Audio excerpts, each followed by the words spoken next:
Hello, everybody, and welcome today. Really pleased to have with us Ian Preston of Preston Baker. How are you, Ian? You well? Excellent. Thanks very much, Simon. Excellent, great stuff. Right, well, we're here today. We're going to be doing two different things. I did lure you in because saying this was going to be the Success Leaves Clues series of interviews that we've started with doing, where I'm talking to some of the best agencies around the country to understand what their kind of beliefs are, their details around system, process, and everything else. But because this is Kerfuffle, you're getting a bog-off deal as well. So you're one of our key influencers as well. I believe certainly over the years. No, you know, one of the few out there I think is doing some really interesting stuff and doing it really well. So we're going to include this as your influencer interview as well to get you up on the site there in the best possible way. So there you are, 2 for 1. What could be better? Saving money already for the important Christmas period. Could we just start off with? I suppose just at the very outset now. Can you just give us your background and just let us know how it all started? I think Avengers don't need to tell us this, but the origin story is always tells you about the person you are today, doesn't it? So how far back do you want me to go? Because I want to go back to the beginning. Well, you think it's relevant in terms of obviously starting from agency, and then we'll talk about it from that point on if we need to. So my dream, Simon, was to become an RAF fighter pilot. That's what I wanted to do. It's entirely natural. You own an agency now. Exactly. How many times have we heard that story? So I was desperate to be a fighter pilot, and I did. So I learned how to fly planes when I was about 14 years old, and then I got some sponsorship from the RAF to do flying lessons, and I did all of that, and then I went down for their university selection, and they told me that I'd gone short-sighted, and that was it. And it was like, so that need for 20/20 vision just that's it, completely ruled out. And so they offered me a university bursary to become a navigator, and my grandfather, who passed away last year, was a fighter pilot, which was where the sort of inspiration came from. And what he told me was that navigators were talking ballast, so he was not a navigator fan, and that was it. So the whole sort of RAF idea was just kiboshed at that point, and I decided that at that stage I went to university and completely lost my focus, completely lost my way, and just that's what university's there for, to be honest. Well, I attended the princely sum of 2 lectures in 1 year, and oh my God, I can't believe that Simon Whalers beat you on attendance. I mean, I tell you what, and the irony was I turned up to do the exams at the end of the year, and obviously didn't do particularly well. And so what was the course here, and what were at that stage? What were you planning to do? Economics. I'm economics as well. Well, there you go, imagine. So it was economics with a bit of politics in there, and so that's what I did. And anyway, so I went back home, and my sort of plans were in tatters, and it was Leeds actually. So I came to Leeds, and I lived in Hyde Park for a bit, where we've now got a business, and went back home to Newcastle, which is where I'm from, and I got a summer job in an estate agents, and thought I'd just earn a bit of money and then go and sort of resit the first year and start again, and that was it. Like all of these estate agency stories, you just start, and I realized I enjoyed it, I was good at it, and then I got a job with Countrywide about sort of 6-7 months later. I went from working for Keith Pattinson's, for those of you who know them. So I worked for Pattinson's. Strong up in the north. Right. Yeah. I was speaking to Caroline only last week, and they gave me a start. I then went to work for Countrywide, and I worked for Countrywide until I became, I was only 19 at the time. I became a branch manager when I was 21 and went down to run their Durham office. And then they offered me a regional manager's job when I was 24, and I came down to Yorkshire at that point. We just acquired the Bradford and Bingley, so I took over 6 offices down there, and that was how I ended up in Yorkshire. And then the rest is sort of history. And then we got to 2008 when the market crashed. Yes.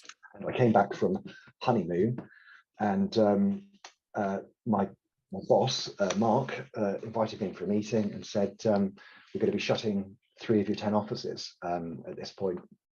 And I decided at that point that I felt really strongly that York was a viable business, and I made a representation to him saying, listen, we need to keep York open, we shouldn't shut in York, this will pass.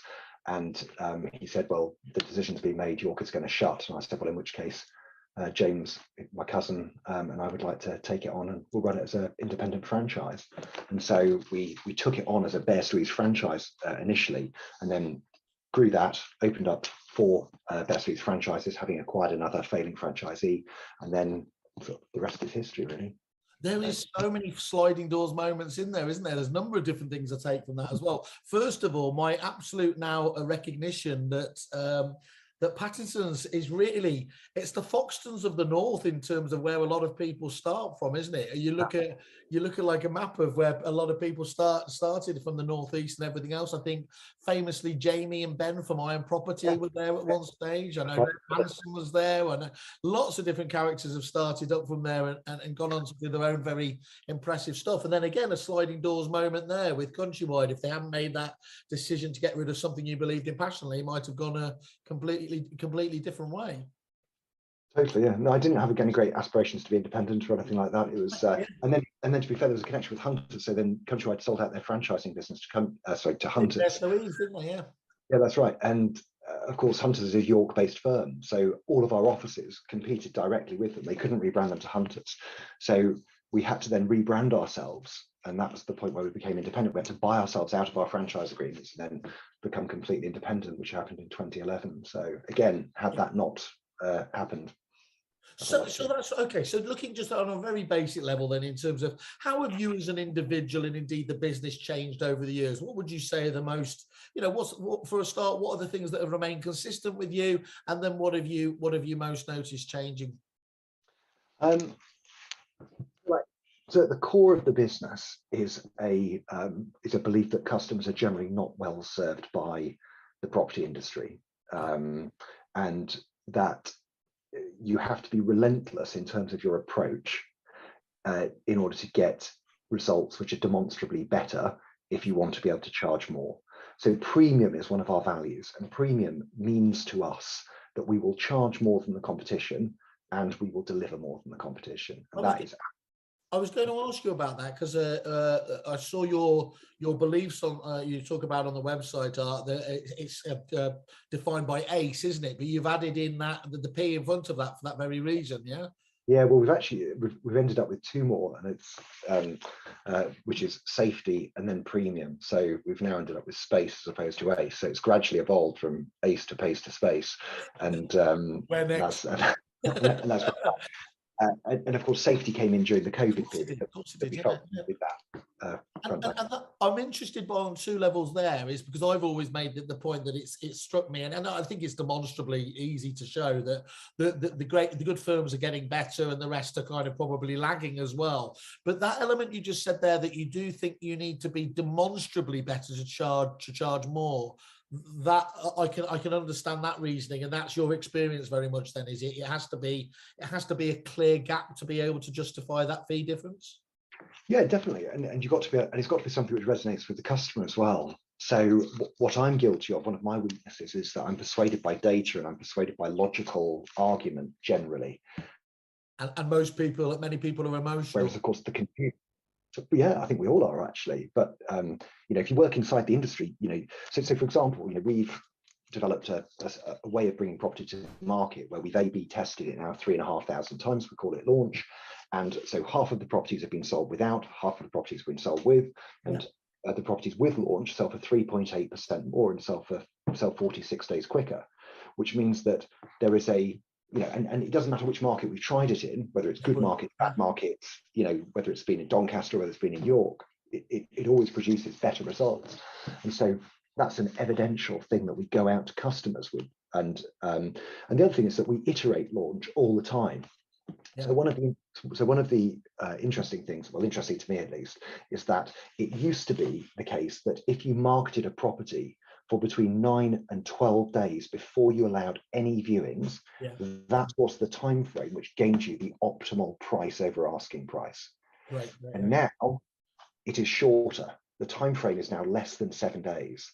And of course, that's to do with the balance between supply and demand, is that people are not prepared to wait as long as they were, because and you achieve the critical mass much earlier, and the market's moving that just that bit quicker. So and this is the other thing which I think is really important, is that just because something used to work in a particular way, you have to adapt. You can't be beholden to it, basically. I mean, if this world shows us at the moment, it's the famous one, isn't it? It's adaptability, not just the strongest that can survive with that. So, I mean, have you found that the way you've changed that time period is literally just down to that A/B testing, or are you able to be predictive about it based around those supply and demand criteria that you just spoke about? How are you changing the stuff that you're doing? Because we monitor it all the time. So effectively what we try to do is using the Salesforce platform, which I know you're a fan of. We have a dashboard which is called How to Sell a House for the Best Possible Price, and every variable factor has a widget on that dashboard. So whether or not it has a Rightmove premium listing or not, does that make a difference? How long was the marketing period before you started viewings? What sort of campaign did you use via CCT? All of those data points are logged, and then there is a chart showing you, and some of them have got really strong correlations, and some of them make no difference whatsoever. And so effectively we test everything and we measure everything, and then we work out what's noise and what makes the difference. And you mentioned dashboards, widgets, some of that stuff is I'm already salivating, but I want to get to Salesforce later on as well to talk about. But I do find, because so many sales businesses, aren't they, especially sales businesses, going back to the way that people are emotive, they tend to be run by bosses that don't tend to spend that much attention to that minutiae of data there as well. Can I just ask you though, the whole launch preposition, when did that become a thing for you as a business? 2014. So I came down to an EA Masters type event. It was Best Estate Agent Guide. Was it Best Estate? No, which one? What was it called then? Estate Agency of the Year. Yeah, Sunday Times Estate Agency of the Year. And I remember. Come on, Ian. You won it a few times. You know what it's called. It changed its names a few times. And we saw a guy called Matthew Hayson, Cobden. Matthew Hayson, Cobden and Hayson, yeah. I saw him, and I remember just being quite heavily influenced by his description of auctions, and I just thought, wow, okay, I totally get the psychological jeopardy which is created by seeing what you want. There's one of it, one thing you want, and you see the other people physically around you bidding for that thing. And it's the psychological jeopardy which is created, which drives the preposterously high prices. And so we thought, well, okay, let's look into how easy it would be to do an auction at a house. So at the property, you get all the people there, they look at it, they bid, contracts are exchanged.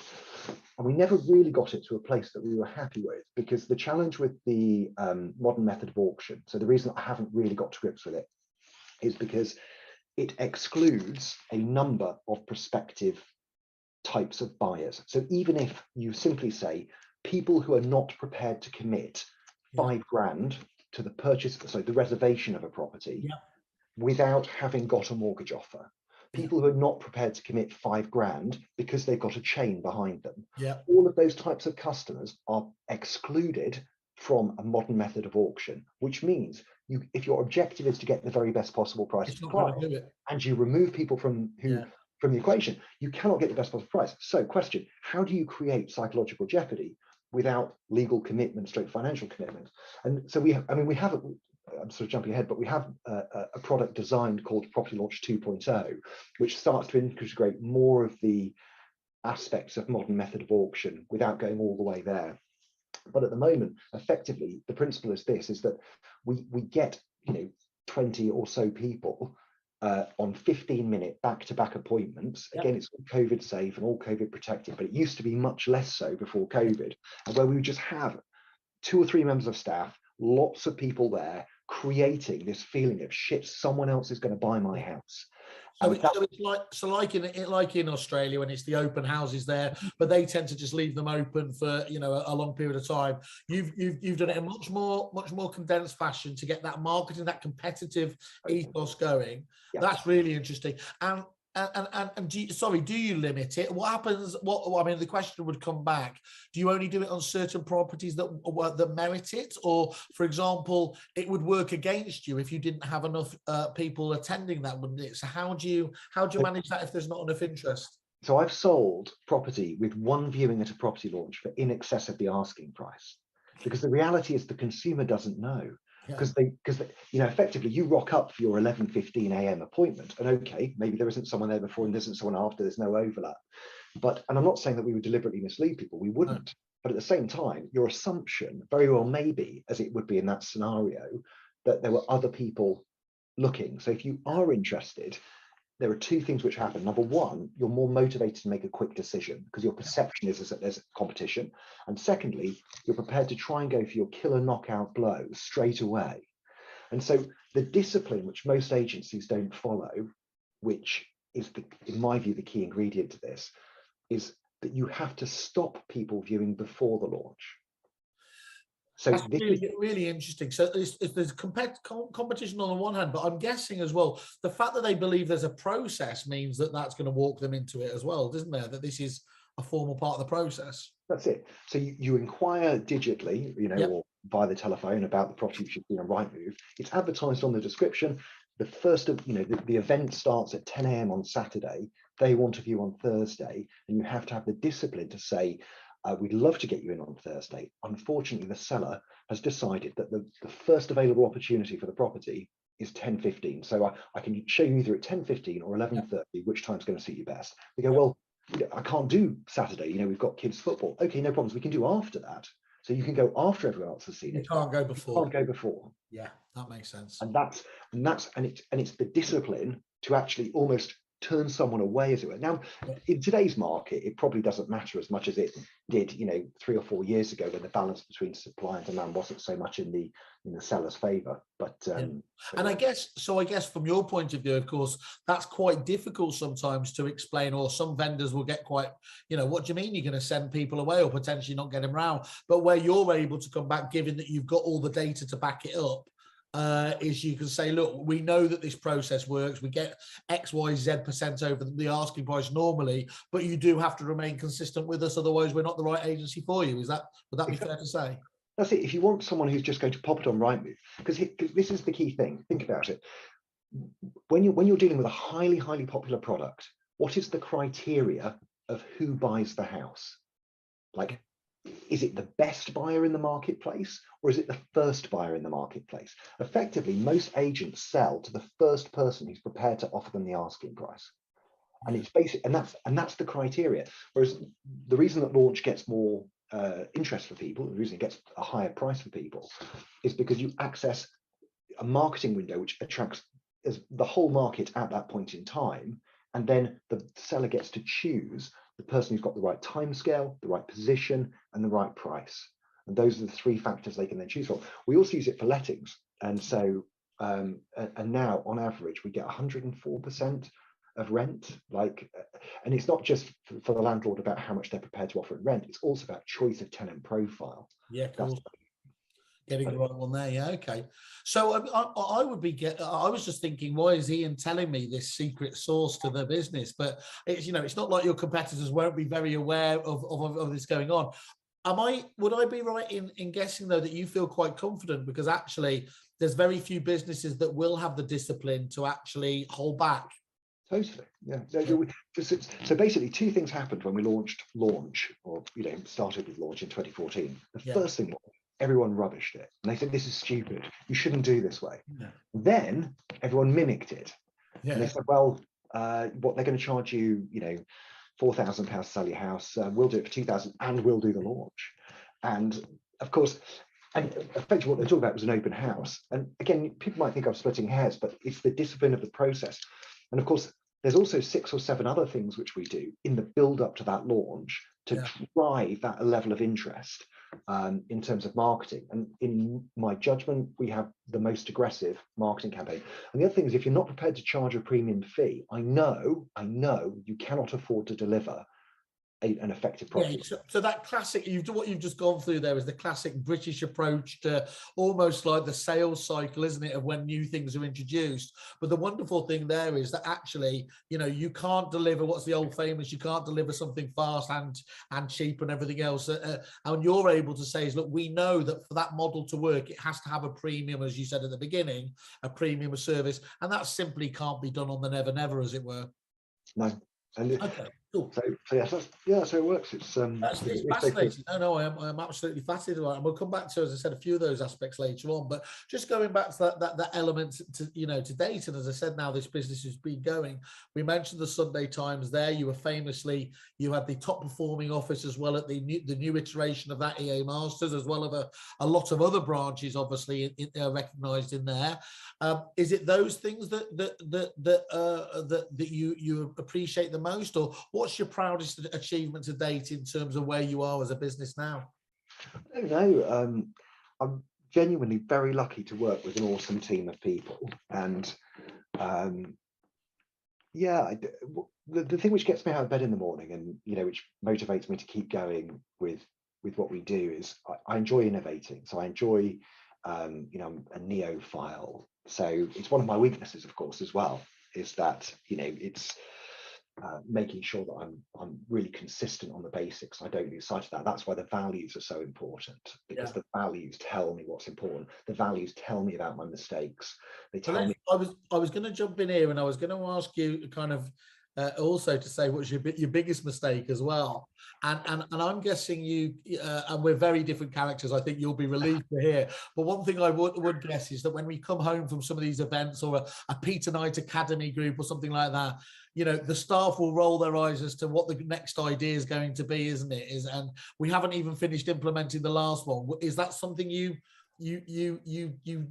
have experienced yourself? Yeah, totally. It's a very legitimate criticism which would be offered, you know, in my direction on a regular basis. And I have, so above my desk here, I have various phrases written up, and one of them is, you know, make things as simple as possible. I mean, just all of the core things which I'm not very good at, I have written up in the wall in front of me to remind me about the things I need to do, and the lessons I need to remember. You couldn't just take a photo and forward that on to me, because a lot of those would really help. So big mistakes. So I probably 2017, I decided that I would do a sort of a low cost version of our service, whereby there was one operator. They did everything from cradle to grave. They'd go into new marketplaces, and we would, you know, it was shit. And was that the need? Was that coming from that kind of, Steve Jobs would have said, if you don't cannibalize your own marketplace, somebody else will? You thought that was the way to kind of take advantage? Just to grow. I thought it looked like a really neat opportunity to grow. I thought that we could go into marketplaces, which would take me a long time to get into, to broaden our coverage. And I felt like people would, by that time, 2017, would accept a non-branch based model in their area. And all of those things, to a certain extent, are true.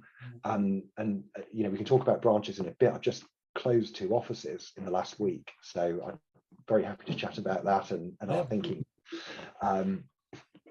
But you know, it was poorly executed, and fundamentally I forgot, because I didn't have it written down at that point, the principle of premium.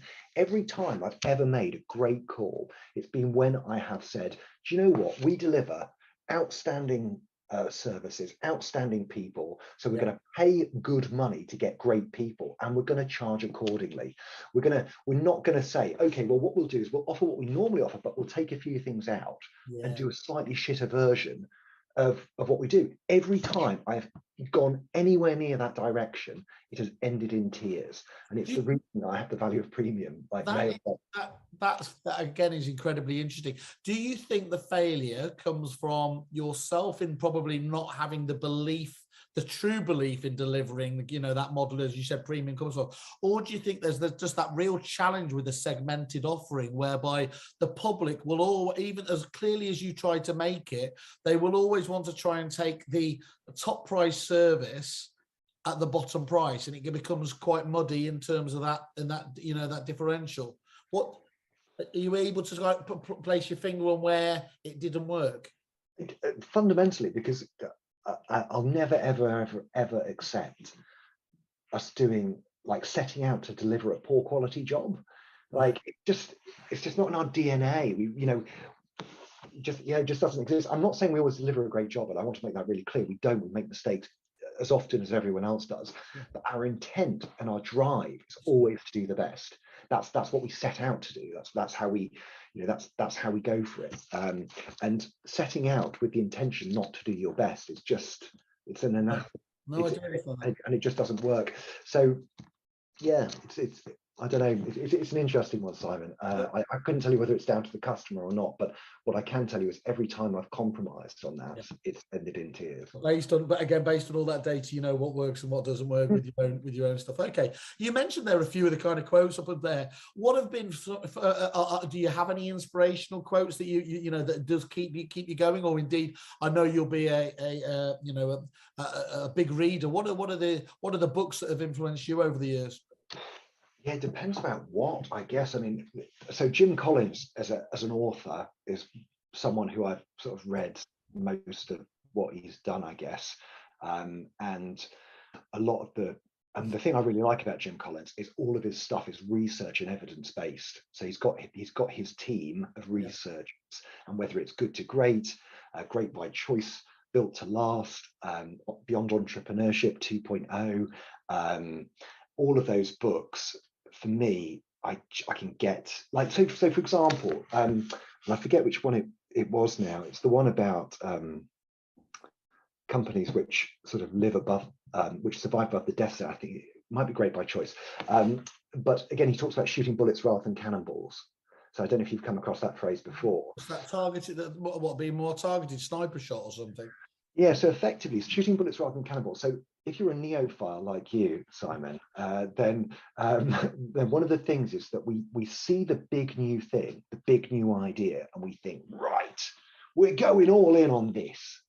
And what Jim Collins talks about is that the really successful companies have that idea, and they take a very small, very targeted, very specific shot at that target, and they see if it hits. And it probably so they don't go all in, basically, right. But they're able to do it without betting the bank on it. They're able to see whether that's the right direction to go in. And so they miss first time, and then they adjust their aim, and they fire again, and they miss again, and they adjust their aim, and they fire again, and they miss it. Then when they've hit the target, that's when they load the cannon with the rest of the gunpowder, and they go and they commit hard. And this is so for someone like me, this is a really important lesson that I have to remind myself about, is that if I see something which I think looks like a great angle, a great shot, then I have to be really focused on just doing a minimum viable product, test it, minimum viable product, test it, go all in at that stage. Once I've got the evidence that my idea is going to back up the gut feel, the experience you believe it's going to be, isn't it? Yeah. Exactly. That's it. That again is massively interesting. And for you, I mean, I mentioned at the beginning, you know, this is called Success Leaves Clues. It's really important, and I probably should have asked this at the outset. What does success look like to you? What is important to you in terms of, you know, how you run your business and your life? What does success look like to me? Like success is definitely, and I don't want to sound like, at the risk of sounding totally cliched, you know, it is definitely not a destination. Like, that much I can tell you. So when I was in my 20s, I totally believed that success was a destination. Yeah. I totally believed in my 20s that once I had achieved X, I would feel happy or satisfied.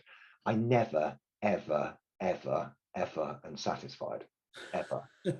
Like, and I've learned that about myself. That's okay. Like, I'm quite relaxed about that now. I'm not seeking to try and satisfy myself. I'm seeking to try and stimulate my curiosity about life and do the very best that I can. And that's it. You know, for me, it's about fulfilling potential. That's the key. And going right back to my early days when I bombed out of university, one of the things, so two things happened to me in my early 20s. One is from being someone who was generally thought of as having reasonable levels of ability. Do you know what I mean? I'm not trying to blow my own trumpet, but I was academically, I was reasonably switched on and all the rest of it. And people thought I would go and do stuff. That whole period was like a massive setback, like a huge setback. And everyone was like, oh, fucking hell, he's like completely screwed this up, hasn't he? And that left a chip on my shoulder through my 20s, which I was desperate to get back on track. And I was totally relentless in terms of my pursuit of anything and everything. And also I had a baby when I was 21 years old, which was, you know, a massive gift, but it totally unplanned. Not from someone who was my girlfriend. It was just, you know, I met this young lady on a bus, and you know, I bumped into her a month later, and she told me she was pregnant, and it was like, not on the same bus, I take it. That would have been.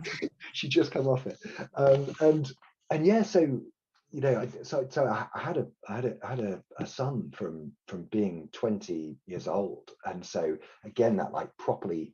That framed a huge amount. That must give you a tremendous amount of the need to focus, though, doesn't it? Because it obviously acts as a. I mean, believe it or not, I did vaguely grow up when I had my own ones, albeit much later on in terms of there. So, did that learn you to really teach you to understand what was important at the right time? Yeah, definitely. It certainly helped keep me super focused on, you know, not wasting time and not mucking around. You know, which again sort of drove me on that early career path and.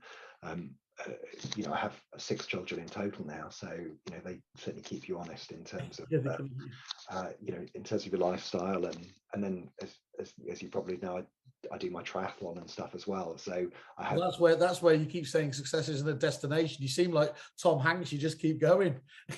Well, it's a funny thing. Like Claire, my wife, often asks me, why are you doing the triathlon? I say, well, you know, it's only a race against yourself. And then she hears me talking about what place I want to come in a particular race, and she says, "I thought this was just a race, you know, against yourself." And I don't know. It's I need to be challenged. And so, just this is just such a pathetic sort of. Have you ever gone head-to-head racing against the likes of Sean Newman? No, I haven't. No, I think there's got to be some sort of angle in there. He's done and in particular. I mean, and this is so ridiculous. I can't believe Simon Whaley's even talking about this, but he famously did that. Was it the Marathon Disables, which is the one across the? Oh, right. Yeah, that's a fab. I mean, that's incredible.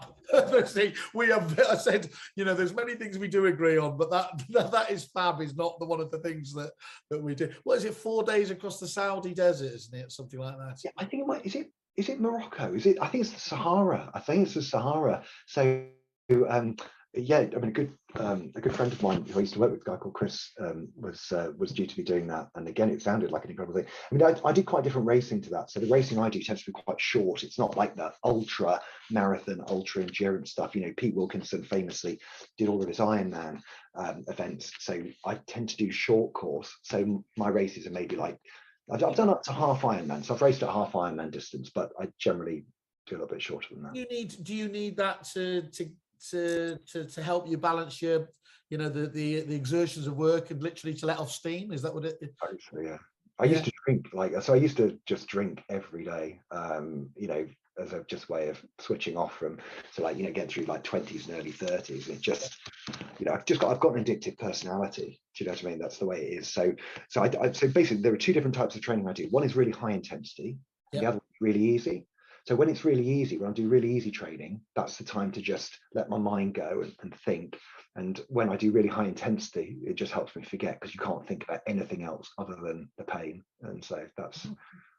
Well, that was the exercise section that I don't usually do doing these. Ian, talk us through. We've touched on a lot of it already, but systems and processes essentially within the business.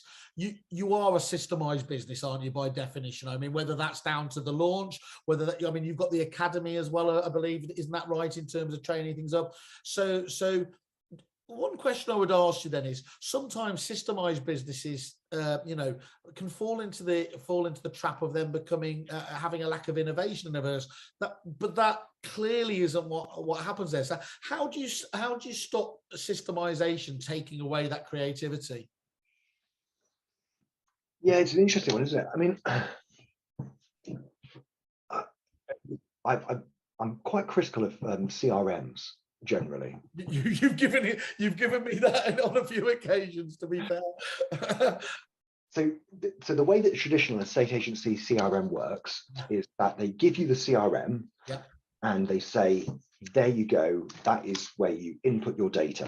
Yes. They say, well, we work like this. We've got this system called property. So we'd like to have it so that we can, I don't know, have a different type of diary event. And we want these fields popping in here so we can record all of these data points. So we want to mark up if it's got a Rightmove premium listing and what type of CCT campaign we run and blah, blah, blah, blah, blah. And the CRM provider goes, well, I'm sorry, you can't have that. Yeah, it is. So companies could never, I mean, there's lots of reasons when I tell businesses that they, over the years, they shouldn't do their own systems, but you know, given that need of yours to be so flexible and everything else, it was inevitable you were going to go down that route, wasn't it? I mean, I think for quite some time now. Yeah. So what happens is you develop parallel systems to run alongside the CRM, spreadsheets or checklists or whatever goes alongside it. And that's the thing which gets in the way of creativity. It's the fact that these systems then become double data entry points. Therefore, you need people who could be administrators to be able to operate these systems. Does that make sense? Yeah, and no, so you need. I always use the NHS as the kind of analogy, isn't it? You've got loads of middle managers who, on the face of it, aren't actually doing much to actually help the business along. That's it. So it's the profile. So really, what you need is a system which actually incorporates the process of how you want to work. And so probably the most important hire that I've made in the last 2 years, and there's been loads of, and I don't want to sort of mark anyone down who might be listening to this about how important hiring them was, but the one which has probably given me the tools to do the job in a really different way is our Chief Technology Officer, Alex. And so actually very impressive. And he came from one of the other Salesforce products that was out there as well, and that kind of set you free, didn't it? Or to give you that really knowledgeable angle as to, because we've all known Salesforce is the gorilla in the room in terms of CRM, but what it hadn't done to a great degree had shown itself being able to work in the world of estate agency or real estate. I mean, famously, you'll know in Australia, the McGrath organization, an incredibly well-known business there, went down the Salesforce route for a number of years and never seemingly cracked it in the way that you would have thought was inevitable, really. Yeah, I mean, it's a tough gig, and we decided to go with property based on Salesforce before Alex came to work with us. And Alex was actually the guy who was setting it up for us. And literally, the moment it landed, I looked at it and thought, unless we have got an in-house customizer, this is going to be a nightmare.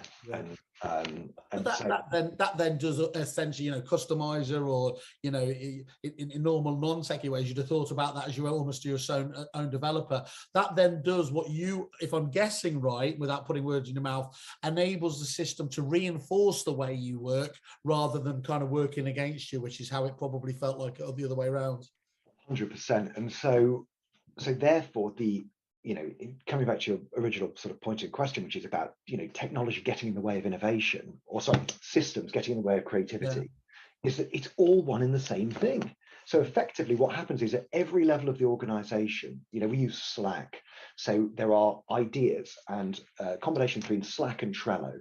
So effectively, Fred comes up with an idea. Fred could be a manager. Fred could be a guy using the system on a day-to-day basis.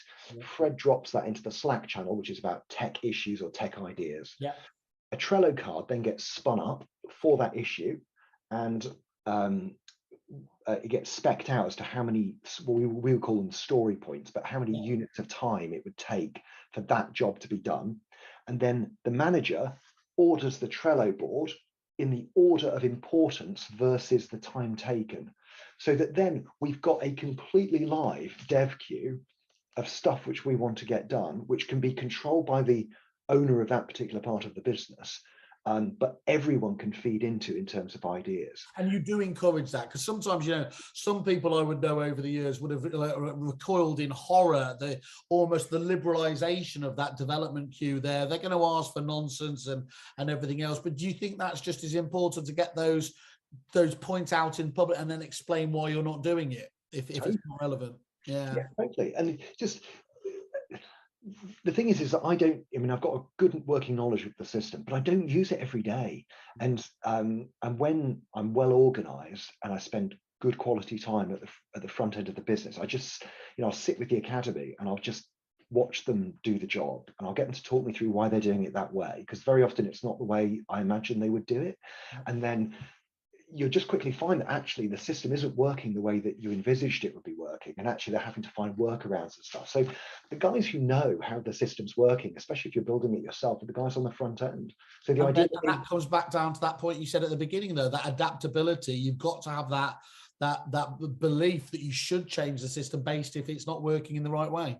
Totally, yeah, that's it. And we've got, the dev queue is just mental. And so we've got a developer over in India, we've got a development team in Ukraine, we've got Alex, and we've got an internal resource, all of whom are working to... Okay, well, let me ask you the obvious one then again then. So based on all that Ian said, if you could go back in time, would you still make the same, because there's lots of new CRMs coming along that, dare I say it, have a more open view than some of the traditional ones, even though those traditional ones now are opening themselves up. But based, if you knew what systems were coming down the line, the likes of the streets and people like that, would you still make that same decision to go down the route and write it yourself?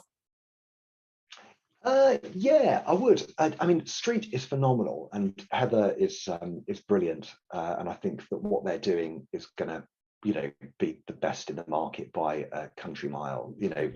But they're not going to. They are not going to do what Preston Baker does. No, and that's always going to be the point where you come up against it, isn't it? Exactly. So I'm sure there'll be lots of things which they'll do which are better than what we build, but it won't be what we want, if that makes sense. So in many ways, I think we would benefit from being 4 times the size we are. So just so I understand though, letting it, is that a case then of not letting perfect get in the way of better? Because, to have that realize, a lot of people I know over the years have gone down that route of bespoke, and they always come up with the end objective of this is the bit of functionality that is going to be our secret sauce. This is the bit that's going to win, but they forget all the basics that need to go into place that are, might be dull, uninspiring and everything else, but they're really, really important. You're quite comfortable actually with that because of all those massive wins it's giving you in other areas, that actually that's the case. And sorry, I did just jump in there as well. You said it's 4 times bigger. Is that what to justify kind of is that literally just to make I get the same leverage. I get the same leverage, wouldn't I? If you think about it, my cost of building this is the same cost as if Countrywide were building it. Probably not quite. Yeah, sorry, Countrywide is a terrible example because they no longer exist. But Connell's, it'll take Connell's. It would be the same. It's so the bigger you are, like I don't understand why bigger agencies than us aren't investing a huge amount more in customizing their tech. Now, something like Street or Salesforce. And the thing to bear in mind is that a lot of that core functionality is built in the app called Property Base. So like it uploads to websites and blah, blah, blah, all that sort of stuff. Yeah. That's all taken care of. What we're doing. So let them worry about the basics. Let them worry about the yes. Okay, that does make sense. And then we build on top. So for example, in terms of appointment booking, we were partnering with Calendly. Yeah. So it's not like you have to build everything from scratch. And equally, I think there would be partnerships that we could have with Street if both Heather and I wanted to, whereby again we could plug into aspects of their functionality. So this is that appyization, not that is a word, is so exciting, isn't it? Now as things do become uncoupled, because whereas you remember in the days of your Solixes, your Vibras, and it going down the routes and then being acquired, it looked like a bit like actually Countrywide. They were just getting bigger and bigger, 1,300 offices. This is the only way forwards is to have one system to rule them all. And actually, over a very short period of time, with our friends at Apple as well showing us the App Store and everything else, everything has changed, doesn't it? And now you've got things like the depository that can fit into the end of tenancy stage, can't they? And as long as it integrates, can do that fantastically well. That's right. So, for example, our lettings proposition is going to be a partnership between Salesforce, Fixflow, and Agent Pay. Wow. So we're not going to rebuild a lettings product. Yeah. Instead, we're just plugging into the 2 best lettings products, but then all of the how does the system work, like property launch, well, that's all handled in Salesforce. And so, good Lord, we also use Good Lord. So you've got Good Lord, you've got Fixed Flow, and you've got Agent Pay as our three-pronged attack to lettings. Whereas what Street are having to do, and again, no criticism, is they're having to build that. Yeah, yeah, and that's the route they so, go. so we can let other people do the thinking and the legwork. We've got no like, oh, it's got to be built on Salesforce and we've got to build it. It's actually about finding the very best bits and being able to customize the process side of things, so that the bits which don't exist we build ourselves. So what does nurturing a client mean to you then, Ian, in terms of, clearly for many agents, it's giving them a bottle of bubbly at completion. We've had conversations ourselves over there, but what obviously in these systems like Salesforce and all the many kind of email nurturing ones there, how do you see that that working for your client base? Because you've got such an amazing database, obviously, there from over the years of doing it. How do you see that working for you as a business going forwards? So the people I'm interested in particular, I mean, I could answer the question many different ways. If we're talking about nurturing a client, as in like how do we guide them through our journey when they're a client, I probably would like to answer it about what we would refer to as green, amber, and red. Okay. So green is who everyone is interested in, and this is the market at the moment, which is absolutely tiny. Yeah, because there's no stock of it. Rightmove leads. They've decided they've hit your inbox, and that's the first you know of them. You want to try and impress them at appraisal stage. That's it. So greens, they are in the market. Yep. They've made themselves known, saying, "I want to do something," and everyone is chasing those. You've then got reds, who are at the other extreme, and these people do not want to move under any circumstances. They're not interested, and that's it. There's no persuasion. It's the people in the middle that I think are the most interesting for the marketplace of where we're at the moment. And those are people who would move if. Yeah. And we just launched a new product last week, actually, which is all around allowing those customers to start looking for property which is not yet on the market. Okay, very interesting. And that, for me, is the future of the business. So if you think about what Rightmove did to us in the nicest possible sense, or what we did to ourselves via Rightmove, is probably a fairer description. Yeah. Is we went from estate agents being the proprietors of data. Yeah, the owners of it. Yep. The owners of data. So if you wanted to know what was going on in the housing market, you had to walk into your local estate agent's office. You had to go and talk to them because they held the data. Yeah. And now that data has been aggregated, and it's been aggregated through property portals. It's been aggregated through land registry. It's been aggregated through companies like Scrift. The data has been aggregated. Yeah. So in many ways, as an estate agent, we have no unique commodity anymore. The dark arts of knowing about property and it all being up here and wherever else are out there. Yeah. So certainly from a data point of view. So, but a good local agent does have a piece of data that that no one else has, and they know because people move through this green phase like really readily, and sometimes they go in and sometimes they come out. You have more data about who owns property in your area with contact details than you might realize. It is the use of that data of who owns houses and what those houses are. And the bit which we spent a lot of time and money, and Simon, we've spoken about this before, is about pulling together a database of all of the homes which exist within your market. Yeah, I've seen some of the Aussies, and admittedly, some of those actually, they were just doing it on spreadsheet, but they were doing it so methodically in terms of knowing everyone on their patch, and what has changed, what's the motivation, and building up in a much more systemized way. Obviously, that looks like you're doing. Yeah, so we know 1 million. There are 1 million individual properties which exist within our patch. So 1 million roughly. Yeah. And of those now, we've been able to model the bedroom numbers, the estimated values, where they've got gardens, garages, broadband speeds, all of the data points about that property. So effectively, those 1 million properties are searchable. And then if you combine that with your data, your unique data as an agent, you then come up with a searchable database where you probably know about 5 to 10 to 15% of the people in that database. And I think the really exciting piece, which is in front of us, is whether or not we can utilize that to effectively wrest back control of your knowledge of your patch and how useful you can make that information to people who would move if. Well, I'm definitely making a note. You can't see it, but I'm making a note in my diary because I think the idea of tracking that as a project is fascinating. And it is because there's a wonderful thing. First of all, 10 to 15% of obviously that is a massive amount as well. And hopefully to leverage that extra bit of data will only improve the ability of you to convert on those people at the right time. But secondly, as well, what's wonderful there is you must be salivating because there's no glass ceiling in sight at the moment, is there, with a million properties, as you've just highlighted. They're ready to go after. No, and I said I'd circle back around at some point with regards to the branches, because this is all linked.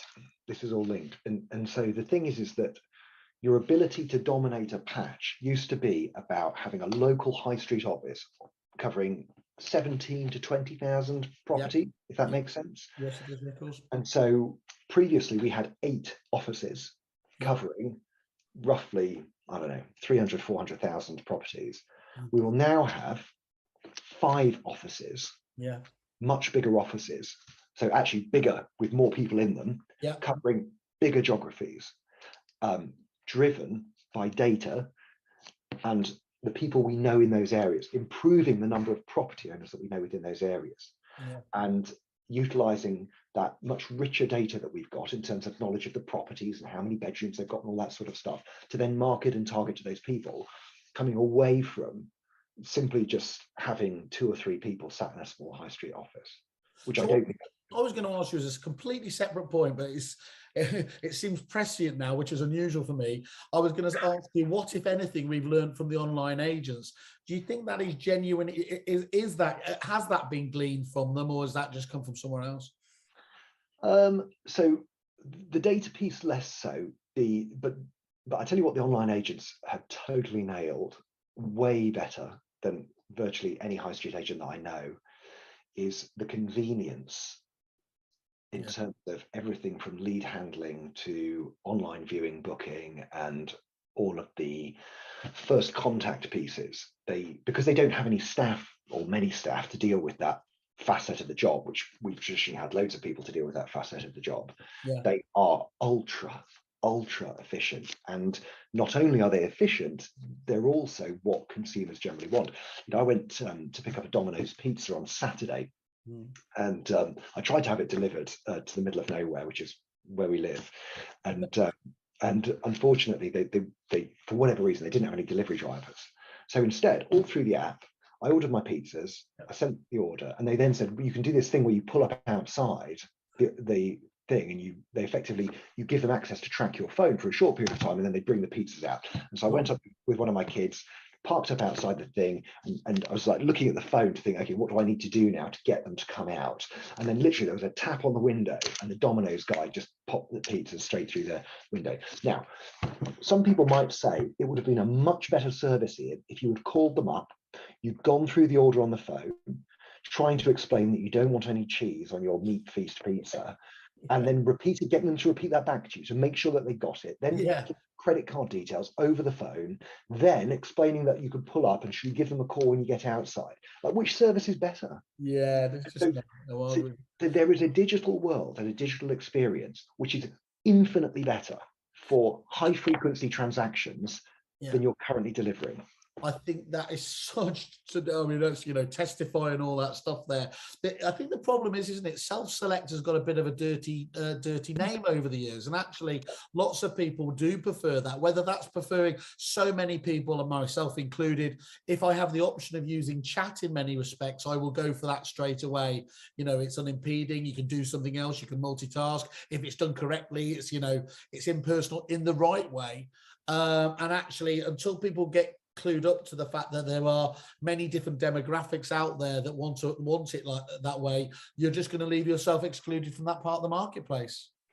But here's the thing, I'm not like a young 20-year-old kid Do you know what I mean? So if you're thinking about who your audience is and who your market is, you know, whether it's don't pigeonhole that as generations. You it's know, not. That's Gen X. But, you know, and if there are people, you know, in their 60s or 70s who don't want that experience, it's fine to have an option with a telephone and a personally curated service.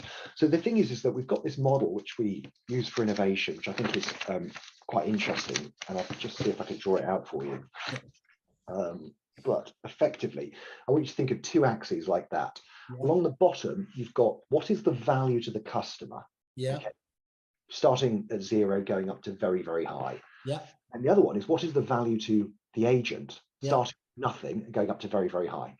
So if the activity that you're thinking about is high value to the agent and high value to the customer, it is something we should be encouraging. It's something we should be spending lots of time on. High touch, premium service. Okay. If it is high value to the customer, but low value to the agent, then it's something we need to be thinking about automating. If it's something which is low value to the customer and low value to the agent, we should eliminate it. Absolutely. We should stop doing it. And if it's high value to Preston Baker or the agent, and it's low value to the customer, it needs to be simplified. So if you think about it, there's 4 boxes there. There's encourage and eliminate. There's automate and simplify. And Alex was the person who introduced me to this model. But I think it's a wonderful way of when you're going through, thinking about your business, thinking about what you should be making sure lots of happens in your business. Because again, you talk about it being like a dirty word, self-service. The issue here is that people think that this is about a reduction of service. It's not. It is not about reduction. It's about an improvement in your service in many instances. But also you can do it more efficiently.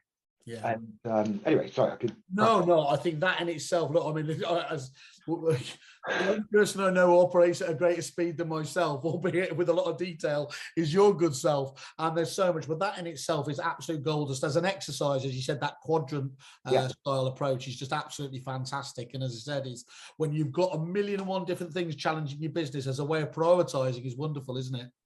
Definitely. Great. Okay. Well, look, I want to just find out. So, is it fair to, based around all the stuff we've been talking about, is it ever fair to label some potential client a tire kicker? Or is everybody there a potential client in the future, or is it true that some of them are genuinely tire kickers? Okay, so let's give an example. Everything changes with context. Everything changes with context. So something happens. So I want you to imagine the most motivated person in the world, super hot potential seller. They found the house that they want to go for. It's the one house they want to go for. Are they hot or are they not? And of course, they're piping hot, aren't they? They've got urgency, they've got motivation, they found what they want to go for. But then let's imagine that that same person loses that property and they don't return your phone calls. They're no longer hot, are they? No, of course not. No. So it's not the person which is hot or not. It's the fact that in that green, amber, red, it's what is happening with them at the moment. Now, if you can present an opportunity, a different property, which maybe isn't on the market, back to that same customer, they then go from being someone who doesn't return your phone calls and is a quote unquote tire kicker into someone who's super serious again. So motivation is something which is totally context driven. And don't get me wrong, there are people in life who are waste of time, fantasists. They are a minority. But they like tiny minority. So one of the ways that I explain it to our staff is that if you caught me at the wrong time, so you caught me as I'm busy on a call or whatever, I wouldn't answer your phone call. If you spoke to me, I'd be really brusque on the phone. And you just get short thrift. If you called me and I'm driving from here down to Property Academy for a 4-hour drive, I'll chat to you for 10, 15 minutes, no problems. Whereas when you think about a negotiator speaking to a client, they often think, well, that guy with the total wasted time is an arsehole. You don't know what's going on at that point in time. Does that make sense? It absolutely does. Can I just ask you a question about what's the line you take with your competitors? Do your competitors enter into your analysis at all? Do you know there are some people that believe in the control your controllables, look after yourself. There's the Jose Mourinho school to go to football, where they have them preparing dossiers on the competition. You're looking at strengths, weakness, and everything else. Where do you fit in terms of that kind of either slightly obsessional nature of your competition, or in terms of just they'll get on with it? Yeah, I'm the don't give a shit guy. I mean, and I think there's loads you can learn from your competition. Yep. And but one of the points we had in our earlier conversation is, there are a million ways to successfully skin a cat. Yeah, like a million ways. And whether you're EXP or your Purple Bricks, or your Conhalls or whatever, everyone does something better than you. Yeah. Everyone, and you can learn from everyone. So if you want to look at a great financial services business, have a look at Commonwealth guys, because I tell you what, it's better than yours, and they're making a lot of money doing it. So better after Chris Holroyd went there as well. Absolutely, yes, big step up for both of them. Yeah. Like financial services, they nail it. Purple Bricks, you want to look at self-service and how you could create an awesome digital experience. Purple Bricks is the place to go. Just reminded me, I need to do this as a top Trump style thing, so we can have a really boring Christmas game with your family, or sort of like automation of this company. Can I just ask you, I mean, bearing on what you just said there in terms of, as well, going and looking at the more hub model or whatever else, a lot of the time we're constrained by where we are as businesses now. But if you were to set up tomorrow, how would you be restructuring the business? What would it look like to you? That's a great question. So the changes I'm making now are precisely because I've asked myself that question. Okay. Which is, if I was setting up now, would I do it like this? And there were 2 or 3 things about my business which I wouldn't do it the way it's currently structured. And that's the reason we've changed. Okay. Simple as that. And that's the question which I asked. I said, if I was doing this again today, would I do it the same way? And if not, why not? And if that's the way, if I wouldn't do it that way, why am I doing it now? Yeah. And so shutting 2 local offices was a massive deal, like a massive psychological deal for me. And I even consulted with my property academy group about it. And basically they all told me I was stupid in the nicest possible sense.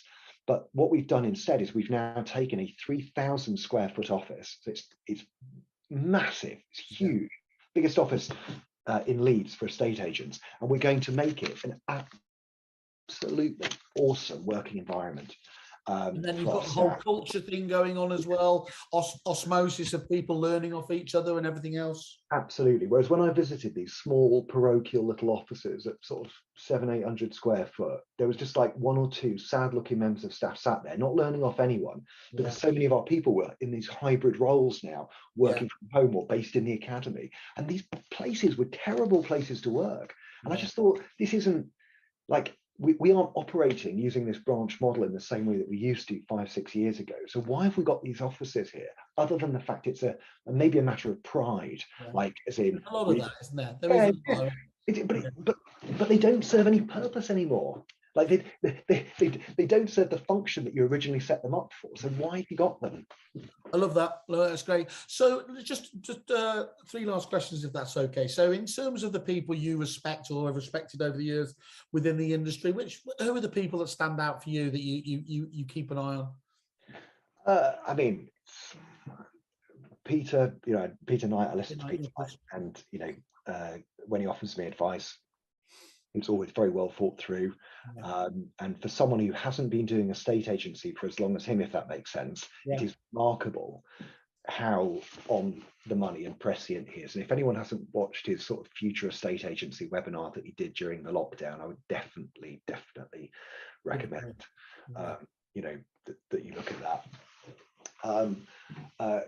Carl from Ashton's is also a unbelievable operator and has so many qualities that I don't.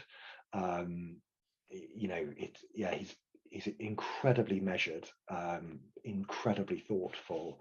I get the impression that he has a deep care for every single member of his team, but also relentlessly high standards and incredible drive. If again, Jim Collins, level 5 leader, he's your boy. Like if anyone wanted a leadership lesson, definitely go to Carl. And Spencer, I guess from Paramount Lettings in West Yeah, Ham. Spencer's a given. Everyone says Spencer. Yeah, but just what he does so well. It's just remarkable, isn't it? And and if you could bottle that, but genuinely, a number of the guys I work with, James Baker is a phenomenal land and new homes director. Sarah Jane Taylor is a phenomenal lettings director. Mark Christopher, who was the chap who gave me my first job as a regional manager at Countrywide, is now heading up my estate agency and financial services operations team. He is a phenomenal leader who is much better at that job than I was. Do you know what I would have said a minute ago? If I hadn't found out on Friday, when you had said Sarah Jane there, I would have said who, because, and this shows just what a level. I genuinely didn't know SJ was Sarah Jane. Somebody, I was saying who's Sarah Jane at Preston Baker, and they went, "That's SJ." And I went, sort of where you just have to admit that you've been a bit stupid over the years. What about on the flip side though, Ian? There, what about suppliers? I mean, we've mentioned a few today. You kindly mentioned Heather over there. What are the sort of suppliers that you think add something to this industry? Yeah, I mean, I'm going to say it again. I think Heather is genuinely the smartest, present company accepted, of course, but she is. Yeah, she's phenomenal, and the way she's thinking about the business is, if you were looking at a low price point to get an amazing deal, she's the best supplier I don't use by a country mile. Do you think one of the things I've been trying to figure out what they've been doing different when they've been thinking about it? I think I just described it as one of the most important or exciting tech developments of the last decade, last year, Street.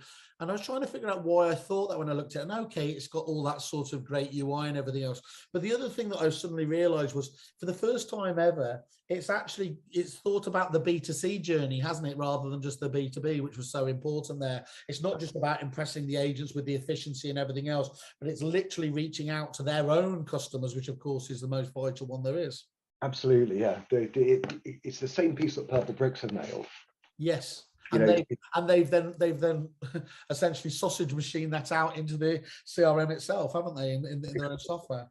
Exactly. Anyone else catch your attention? Yeah, Ben Sellers, Starbury. Yeah, I just jumped off a call with him, so I've got to agree with you there. Yeah, Ben's phenomenal, and again, whilst we haven't chatted about it today, they've built a sort of bespoke piece of presentation software for us, which is sort of Akaboom-esque in its nature, but is fully integrated into our into our software. So for example, we can see exactly how many seconds each customer spends on each different page of our pre-val presentation, our post-val presentation, and what pages are being utilized by our valuers in the customer's home.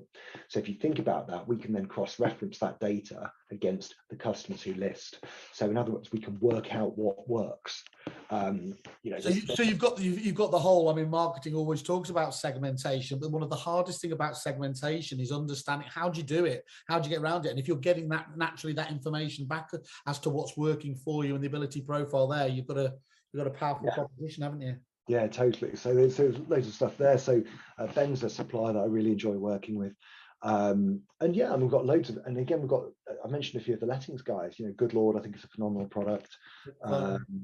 Fixed Flow, and we've just started working with Agent Pace. I can't sort of say too much. So can I ask you just one last question? Because I told you I was going to try and protect your time, and we're already over an hour and 15 now. You strike me as I can imagine being exhausted if working for you in a really, really good way, and you strike me as being really reasonable. But I always like to end these interviews on a negative, is the honest answer. What's the surefire thing to make you lose it as a business owner and an individual? Make me lose it. I mean, I can't stand. So two. You talked about ACE. So if you go to attitude and energy, like those are my two. Mood hoovers. Yeah. So that's it. so I don't want yes people around me. Yeah. So I do not want people who just say, oh, that's great, Ian. Yeah, you know, great idea. Yeah, brilliant. You know, fantastic. That doesn't help me. It doesn't move the argument forward. I want people who challenge, but I want people who challenge constructively. And so, in other words, if you don't think that's the way to go, which very, yeah, hit me with the idea, the alternate, you know, and let's then debate those issues. So if I've got someone in the room who every time, you know, we talk about a new idea, it's like, well, it's not going to work because, it's like, okay, it's not going to work because, great, let's debate and attack that. Now talk to me about what you would do to solve that particular problem. And that's really important to me.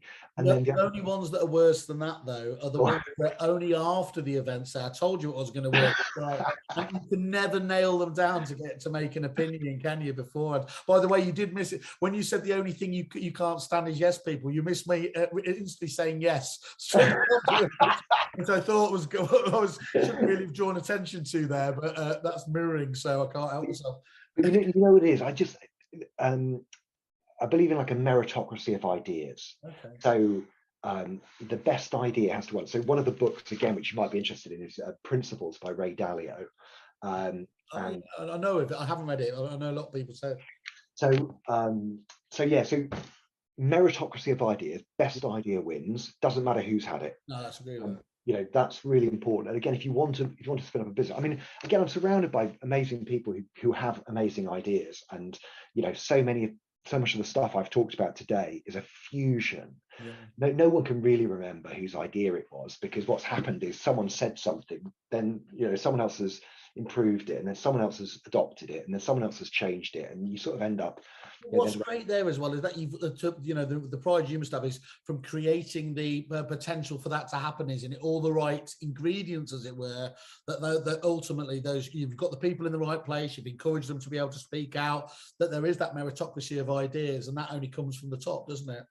Yeah, and I also think I make a point of criticizing myself on a regular basis. So one of the things which I think is really important is to so in the meeting which I had on Tuesday with the senior leadership teams, there's 9 of us.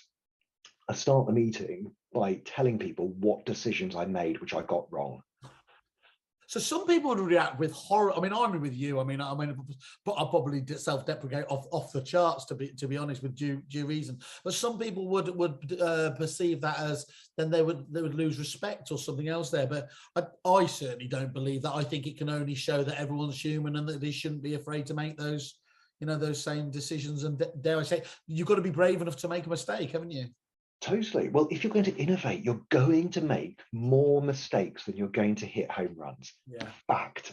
Just fact. And I guess it's easier, you know, if you're one of the co-owners of the business and all the rest of it. But I hope the example which I set is I try to give people permission to say, I tried something and I got it wrong. It's okay to say that, because the opposite of that, and this is what I think I've found at times in my organization, which I've been desperately trying to stamp out by virtue of criticizing myself, is that people try to justify the decision that they've made when it's manifestly the wrong one. It does. Honestly, in other words, cover my own arse. In other words, and they argue that black is white and white is black.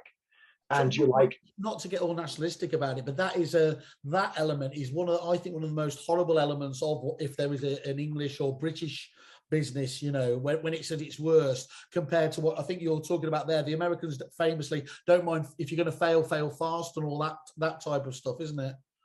Totally. And it's like, it's the permission to say I got it wrong, and that no one's going to jump up and down on top of you about that.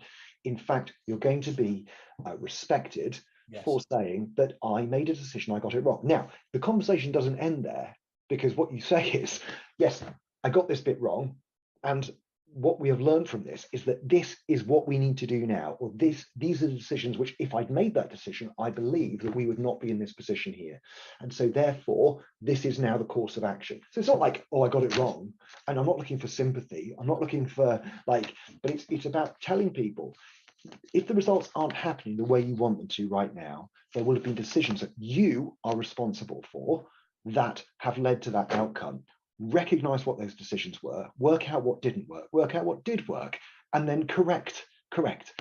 Rather than saying, shit, you know, I'm going to get into real trouble if I come to this meeting and say that actually I've made a mistake. It's like, and then you end up talking about the wrong stuff. Does that make sense? People end up talking about the reason why they were right when it's manifestly obviously wrong. Thinking in the wrong area, aren't you? Yeah. Well, that sounds like the perfect. As Peter Knight, your mentor, my friend, and everything else on that, he says the biggest crime you can ever have, Simon, is overrunning. So as usual, I've overrun you, but I genuinely could have gone on for hours and hours and hours. And I said this the other day. I was saying to a few of these people, I thought these were going to need to be kind of single, self-contained, and you know.